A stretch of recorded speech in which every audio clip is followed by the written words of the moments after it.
collaboration with the Cyprus Mail, this is the Cyprus News Digest with Rosie Charalambous.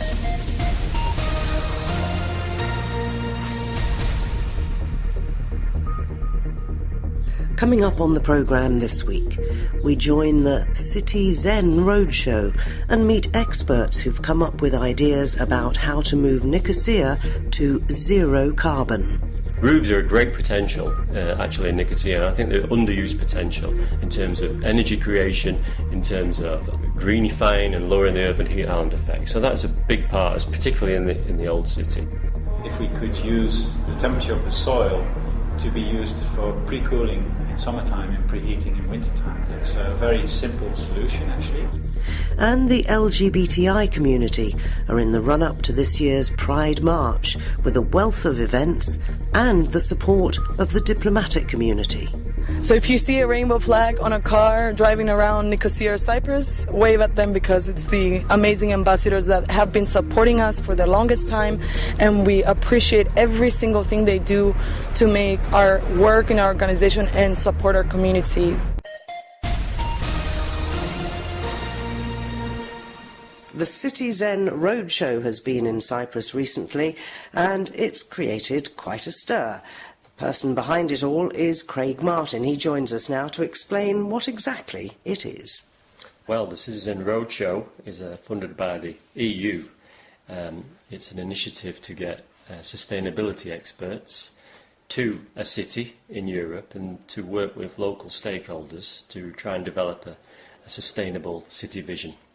Now, how do you become involved? Because you're obviously an expert, I take it, in sustainability. So a bit about your background and how you came up with the idea for this. Well, it's a collaboration, so it's not only me, and I'm an architect in sustainability and climate design, but we have many people on the team who look at carbon accounting, who look at urban design, who look at technology, who look at energy potential. So we look at all facets of sustainability, try and come out with a site-specific solution to get a city, in this case Nicosia, down to zero carbon.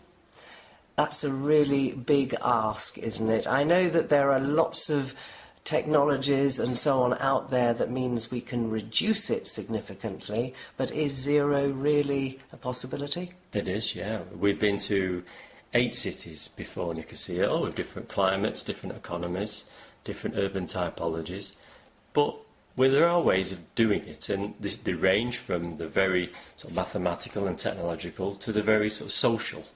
And I think we've worked out a plan how to do it, and we can get that down to zero carbon, yes. Now, the difference, of course, is, as you mentioned, climate in all these different places that you've been to, and I'm sure you will be going to, because that presumably means that some things are efficient in one place that aren't quite so much so in another.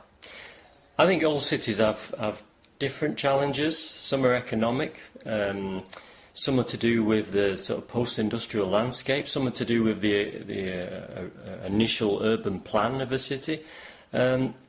There are many generic solutions in terms of technology, but they usually fail. What we try and do is find a cultural, social, climatological way that we can introduce those technologies so they'll stay with the people who helped us with the designs. And that's kind of a key thing to the City-Zen project, is putting citizens in the heart of the process. So when the global experts leave, the local experts stay and they can continue with the ideas. And they presumably also have inside knowledge, if you like, of the cultural nuances, the mentality of the citizens, because there are places where people just couldn't care less, and there are other places that are full of people who care very much indeed. Yeah, indeed. We try and open up the project to anyone. We took anyone. It doesn't matter what background, what age, where they come from, where they were born, what political allegiances. We have no political agenda whatsoever. Our only aim is zero carbon, healthy, happier cities. So wherever they can help, because we are global experts in the academic world, but we're not experts in the city and how people use it and how they want to use it.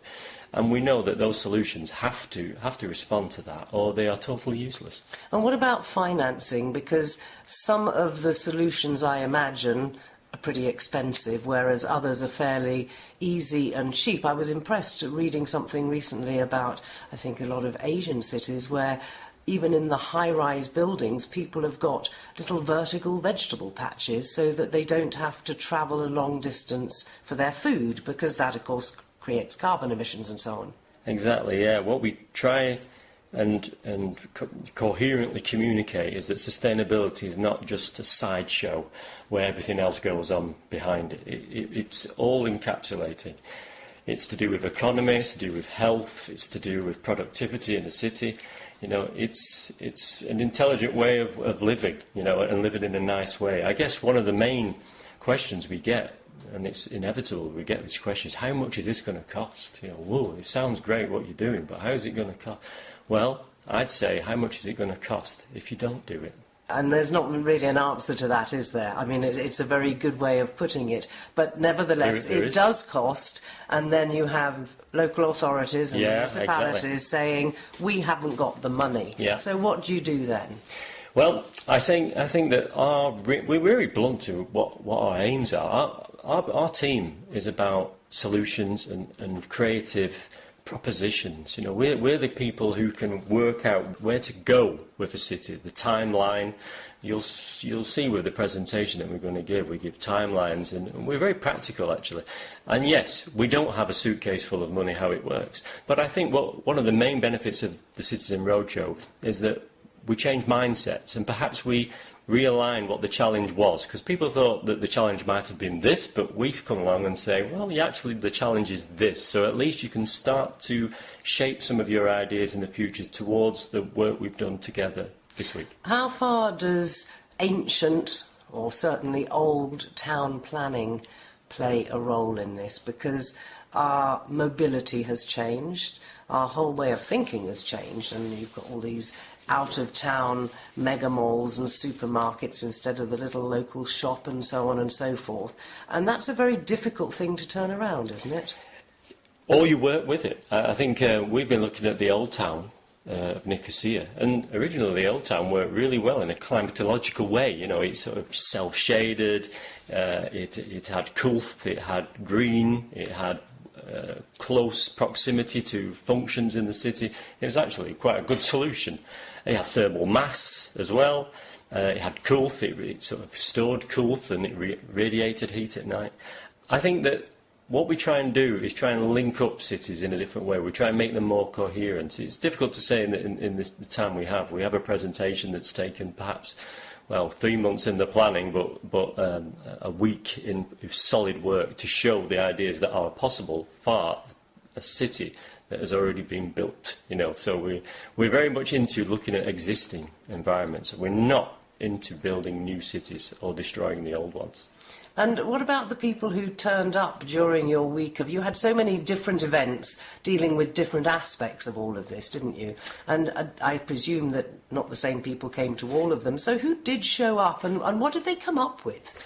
Well, we have various events. We call them fun shops. We had a very interesting role-playing game called Go to Zero, where about 16 people played that game.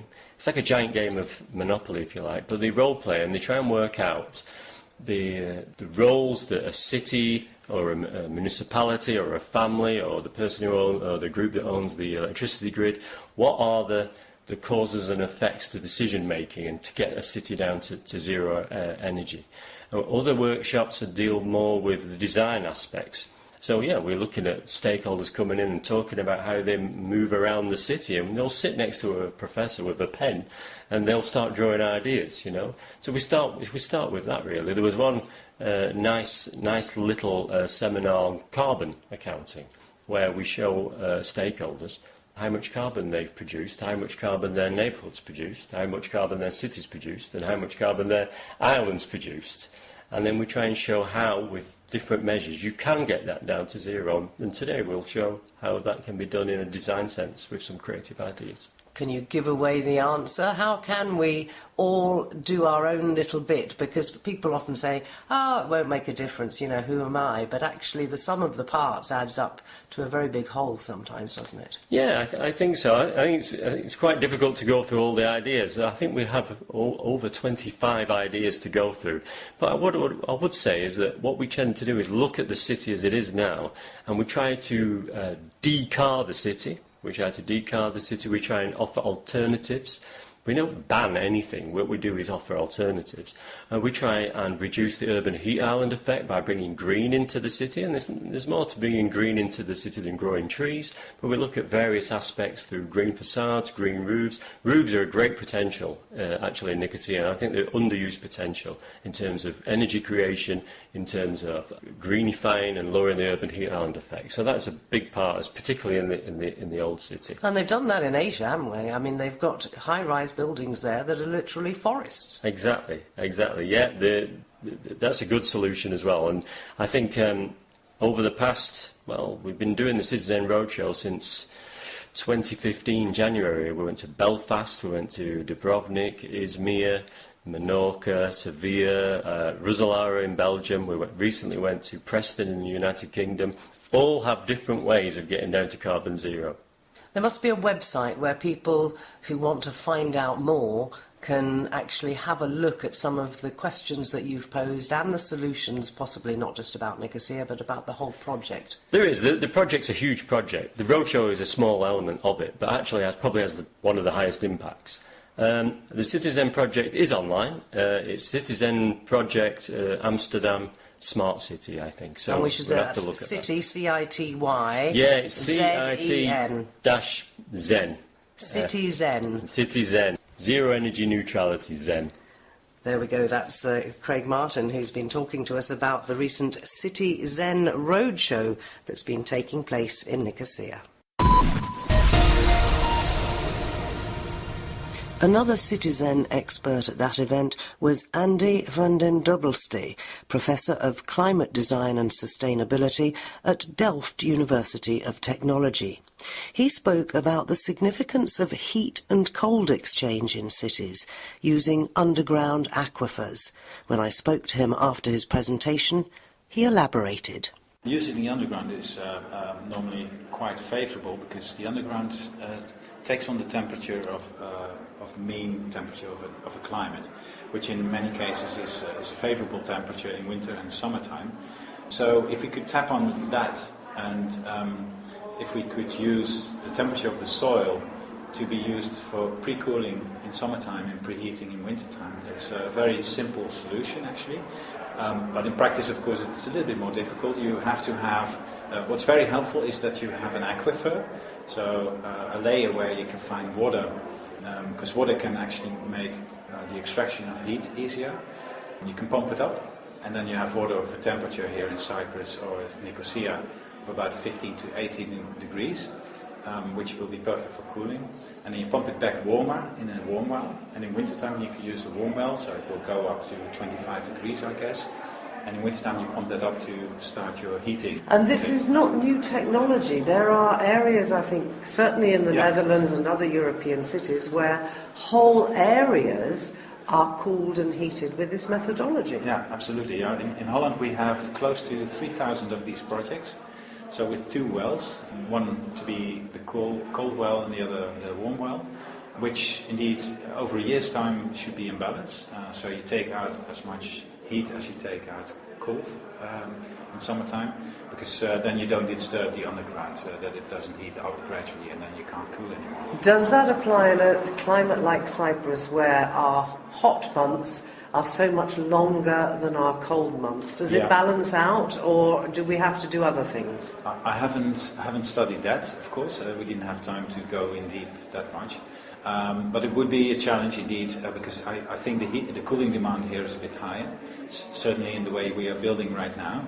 But if we can bring down the demand for cooling by all these measures we proposed here today after the roadshow, which is related to passive measures and smarter design and urban interventions, then I think we can go to a more balanced situation, because I think overall if the mean temperature in a climate is around 15 to 18 degrees, it should be possible to have a similar demand for heating and cooling over a year's time.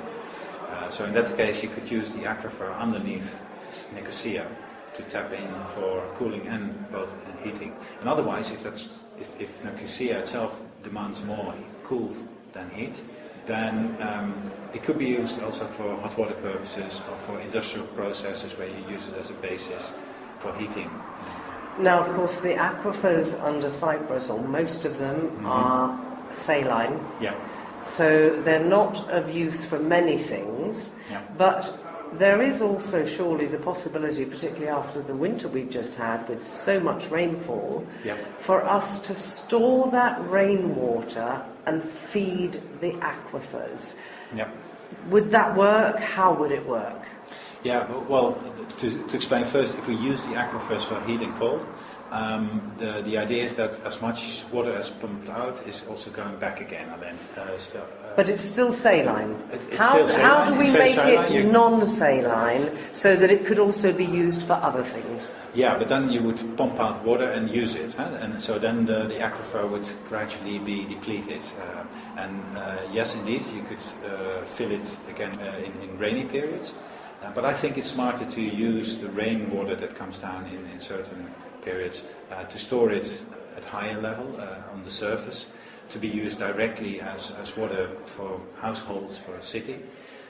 On the other hand, to use wastewater after it has been treated for plants. There may be still nutrients in it, which is good for plants, so I would never use drinking water for that. And then the aquifer, which is saline at the moment, indeed, you can't use that water directly. What you can use it for is, of course, with desalination plants to make drinking water extra from it. But then you need to be sure that it actually is suppleted again in times with excessive And that, of rainfall. course, is highly carbon. And your whole plan here is to make us zero carbon. So desalination is not an answer, is it? It is, though, because desalination is also a means to store excessive production of electricity, which may come from PV, solar panels. We calculated that actually we can get a quite huge overproduction of solar power. And there will be periods when there's intermittency, so periods when you have a lack of this power and periods when you have an overproduction. Now, these periods of overproduction could be used in a sort of saline battery. So what it does is basically it makes drinking water and even more saline water from the water that you extract from the aquifer or from the sea. And then that costs energy. But then if you mix them back together again, then actually it can gain energy again. So using the saline water from the aquifer could actually also be used as a battery for electricity storage in that sense. But you would need, surely, if this is really going to be as green as we want it to be, to use solar-powered desalination. Yes. Because at the moment, the electricity mix in Cyprus is very much reliant on heavy fuel oil, which is, frankly, disastrous for the environment. How do we get over that? What do we need to do to make our electricity supply more sustainable in carbon terms, but also how do you persuade people to use less electricity? Of course, yeah. Well, to start with that first, it's very easy to buy energy-efficient appliances for homes, lighting in homes, and these are usually investments that earn themselves back within 2 or 3 years, even faster if you look at lighting. So in that sense, it's a no-brainer to invest in those things. Now, indeed, we need to switch to a more renewable production of electricity, and Cyprus is a perfect country for it to switch to renewables from solar power, basically. It has the best solar potential of the whole of Europe. So it's more than twice as much as we can get in Holland, and Holland is now largely investing in PV panels, in solar panels. Photovoltaic. Photovoltaics, yeah. PV is photovoltaics, I'm sorry, that's some jargon. I think Cyprus simply needs to go and invest in solar panels as much as possible, because it's in Holland even the payback time is 6 to 7 years at the moment. Okay, we all have solar panels to heat our water, but that's not photovoltaics. No, that's solar collectors. The government plans to encourage the use of PV a few years ago sort of fizzled out. They're expensive. Your average household person, even if they see the payback time, possibly doesn't have the outlay. So how is that managed in other countries in Europe? Should there be government subsidies if the government takes this on board? Well, how do you do it that more and more roofs have even 2 or 3 PV panels so that they're not consuming electricity even if they can't sell it back to the grid? Yeah. Well, if we look at countries like Germany, how they arranged it is indeed a very thorough and persistent legislation on subsidies on PV, on solar panels, by providing the opportunity to invest in it, subsidies that can be paid back without any interest rate accounted for, and also households... So it wasn't a subsidy, it was a loan, basically, an interest-free loan. An interest-free loan, yeah. Because since they earn themselves back, it's just a matter of time, and people just need to be helped to find that bag of money to pay for it.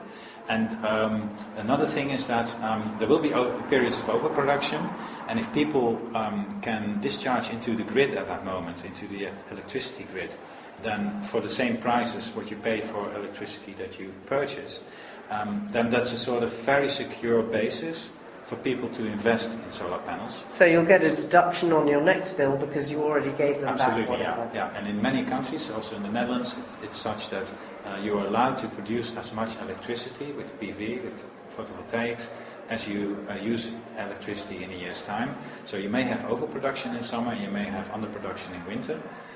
Means also that the country should have a backup system, and that's of course now the biggest problem in this transition. But in this case, I think it would be really good if also what we planned here for Nicosia is to create these batteries in the bastions, so the battlements basically of the city, to store this overproduction of electricity in those periods, especially in summertime, for instance. Sadly, we don't have time to go into the plan for the bastions storing electricity, because that too was fascinating. But thank you very much indeed for joining me. Okay, thank you very much. It was a pleasure to talk to you. Andy van den Dobbelstee, Professor of Climate Design and Sustainability at Delft University of Technology. In collaboration with the Cyprus Mail, this is the Cyprus News Digest with Rosie Charalambous. The biggest achievement of Crime Stoppers has been the ability of the public to be able to give information about crime anonymously.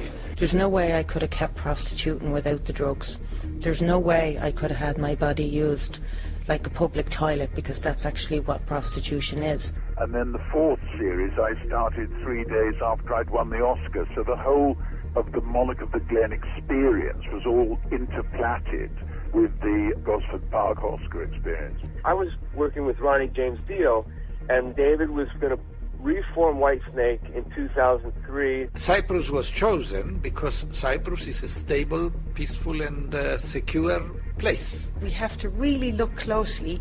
What are we doing with children? What are we doing with adolescents? And what are we doing with adults that can help them move into a more literate situation? The ones that I'm proudest of are the ones that were true discoveries, where we found something we didn't know existed.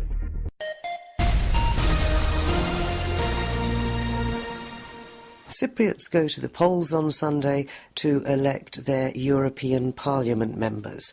And while the issues concerning Europe have hardly been discussed at all on the island, it does seem that most of the candidates entered the fray one way or another with the arguments that represent Cypriot concerns. But probably the biggest contention has been the inclusion by the communist Akel party of acclaimed academic Niyazi Kuzulurek, a Turkish Cypriot, on their ballot. Now, he's been living in the Republic for many years, he's written many acclaimed books, and he's a well-respected academic. But the ruling DC party, and particularly some of their far-right members, have been up in arms over the inclusion of a Turkish Cypriot, labelling him a stooge of Turkey, to which Mr. Kuzulurek replied that Turkish Cypriots tend to label him as a stooge of Greece. Some 80,000 Turkish Cypriots are eligible to vote in the elections, and they also have the option of a party that's been formed by Turkish Cypriots in the north, called the Jasmine Movement. DC has even been chastised by the daughter of the party's founder, Glafkos Kleridis, who came out quite clearly to say that Niazi Kuzulurek was not only well respected but loved Cyprus, and although she wouldn't be changing her vote from the party her father founded, she was supportive of the fact that Akel recognised his qualities and included him on their ticket. How will the votes pan out? Who will get those 6 seats? It could well be that the attacks against including a Turkish Cypriot in the ballot will backfire badly. So where will it end? Who knows? But it could be that come Sunday we could well have our first Turkish Cypriot MEP. June the 1st will see the 6th Pride March taking place in Nicosia, and joining us is Monica Banai from LGBTI Accept. Monica, tell us what's coming up, because actually the programme already started like a week ago, but now you're in the run-up to the big day on June the 1st. Right, so we have a plethora of events coming up, which includes Human Library. We have workshops that will teach educators and allies on how to combat bullying, homophobic bullying and transphobic bullying in schools. Is that a problem in Cyprus? Yes, we have a major problem, and not only does it come from the pupils in the school, it also comes from the teachers in schools. So it's an issue we're trying to tackle by educating the educators, and then hopefully they will pass along the message that bullying is not allowed. We need to stop it because children's lives are in danger. What's the take of the Ministry of Education on that issue? The Ministry of Education is finally on board with our program. We finally signed an agreement with them this past March. So we're continuing our educational workshops with the collaboration of the Ministry of Education and some other stakeholders that are helping us carry on the Homebats workshops. So what else is coming up? You've got another week or so to run before the big day and the march, and that's been very well attended for the last several years. What's new this year with the march, and what other things? Because you've got film shows, I think, as well as workshops. Right, we have 3 movies this year, and one of them is actually an Australian film. It's called Priscilla, the Queen of Desert, and the actual director of the movie will be present in Cyprus discussing the film, and we owe that to the High Commission of Australia. You've had a lot of support from embassies and high commissions, I think. Tell us about those ambassadors who are flying the rainbow flag on their official vehicles. That's a first, I think. That is a first. It's an initiative we started this year, and we're hoping to continue for however many prides we need to get equality for our community. But the ambassadors that are flying the flag on their diplomatic cars are the Embassy of the Netherlands, the Embassy of Austria, the Embassy of Germany, and the High Commission of Australia. So if you see a rainbow flag on a car driving around Nicosia or Cyprus, wave at them, because it's the amazing ambassadors that have been supporting us for the longest time, and we appreciate every single thing they do to make our work in our organization and support our community. It's more than love is. It's not even what I can express on how they help us make everything work. And you also have the support of the American Embassy, which, considering the current climate in America, I was a bit surprised about. Yeah, the Embassy of the United States of America have always been good allies, and despite the climate, the unfortunate climate in the United States, they're here to support us, and we appreciate every single thing they do. So, last word about the big day. When can people join in? Where should they go? What's expected? So the big day is June 1st. It's a Saturday this year. It starts at 3 p.m. with kids' activities and some face painting. And the actual march, Pride March, starts at 5:30. And then following the march, we'll have some entertainment with music and drag shows and a lot more things.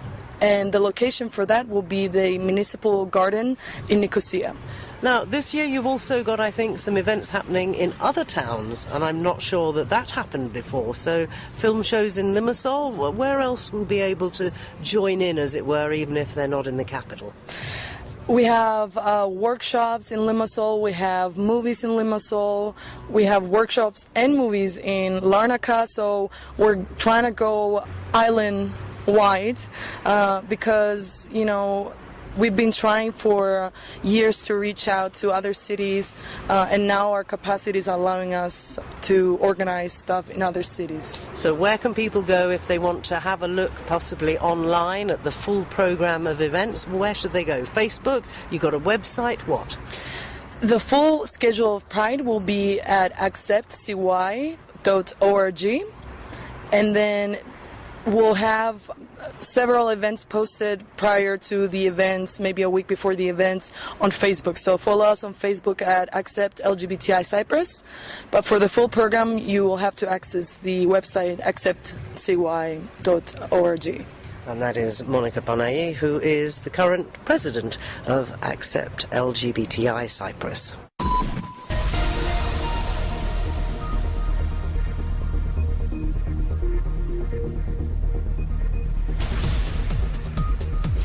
Well, that about wraps up this edition of the Cyprus News Digest. Many thanks for your company. Hope you'll join me next week. Till we meet again, take care and God bless. Bye-bye now.